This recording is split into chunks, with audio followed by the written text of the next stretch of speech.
प्रभात लोधा हमारे साथ है। सर, लोगों का संयम कहाँ चला गया? कल कोर्ट में फैसला आने वाला है, मुख्यमंत्री से बात भी हुई।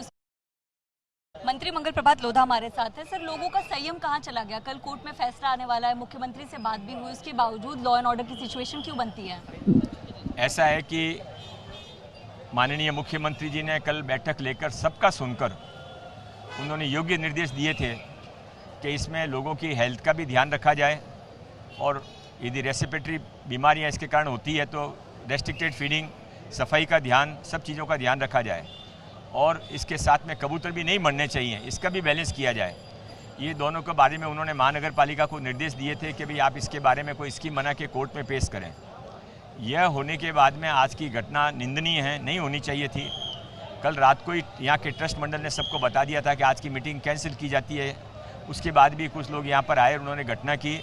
मैं सरकारी अधिकारियों का, पुलिस का और ट्रस्ट का और जैन समाज के लोगों का सबका अभिवादन करना चाहता हूँ, धन्यवाद देना चाहता हूँ कि उन्होंने बहुत संयम रखते हुए बिना बल प्रयोग किए हुए स्थिति को कंट्रोल में रखा। सर, ये लोग कौन थे? क्या इन पर कार्रवाई होगी और कोर्ट में जब बात जाएगी तो सरकार अपना क्या पक्ष रखने वाली है? इसके बारे में पुलिस और एडमिनिस्ट्रेशन योग्य निर्णय करेगा। तो कार्रवाई की जाएगी जिन्होंने मैं आपसे रिक्वेस्ट करता हूँ, 2 का मैंने बोला था, 2 मैंने। लोधा जी को आप सुन रहे थे, वो जैन मंदिर के अंदर पहुंचे थे। यहाँ पर यही वो कबूतर खाना है जिसको लेकर पूरा विवाद हुआ और अब मंत्री जी का कहना है कि जो लोग थे वो बाहर से आए थे, जैन मंदिर के लोग नहीं थे और अब जो उचित कार्रवाई होगी वो पुलिस की तरफ से यहाँ पर देखने मिलेगी। तो मंत्री मंगल प्रभात लोधा को आप सुन रहे थे, उन्होंने कहा कि जो क्रिया की गई, जिस तरह रास्ता रोको किया गया, जिस तरह ताड़पत्री उतारी गई, क्योंकि तस्वीरें आप देखिए तो बकायदा लोग तैयार होकर आए थे, इनके हाथों में चाकू दिखाई दे रहे हैं और चाकू से वो धागे को काटते हुए दिखाई दे रहे हैं। तो कहीं ना कहीं पहले कहा गया कि आंदोलन होगा, उसके बाद कहा गया कि उसको अनुमति नहीं है तो पोस्टपोन किया जाएगा। उसके बावजूद अगर इस तरह की स्थिति बनती है तो कई तरह के सवाल खड़े होते हैं।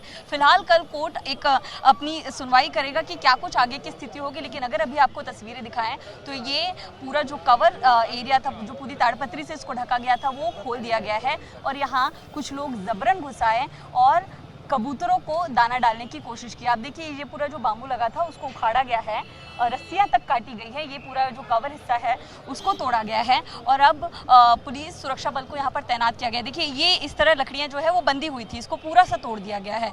बीएमसी की टीम लगातार यहाँ मौजूद थी, लोगों को दाना डालने से रोकती थी क्योंकि इसको लेकर नियम कानून बनाए गए हैं, कार्रवाई की जा रही थी। पुलिस ने कई मामले भी दर्ज किए हैं, दाना डालने पर 500 रुपये का दंड भी लगाया जा रहा था। उसके बावजूद बिना संयम के, क्योंकि कल कोर्ट में मामला है लेकिन उसके पहले संयम ना दिखाते हुए कुछ लोग यहाँ पर पहुंचे और इस तरह की स्थिति यहाँ देखने मिली। एक और तस्वीर मैं आपको दिखाऊंगी। लगातार कहा जा रहा है कि जैन समाज और पक्षी प्रेमी जो हैं, कबूतरों से प्रेम करते हैं, उनको दाना दें।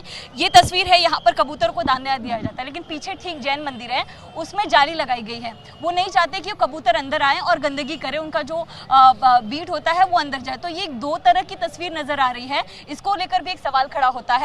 लेकिन फिलहाल सरकार की तरफ से कहा गया है कि जिन लोगों ने ये गलती की है उन पर कार्रवाई की जाएगी और राज्य सरकार अपनी तरफ से पूरी कोशिश करेगी कि एक मजबूत पक्ष जो है वो कोर्ट में रखते हुए नजर आए। फिलहाल कबूतर खाने का विवाद थमने का नाम नहीं ले रहा और लगातार इसको लेकर विवाद बढ़ता जा रहा है।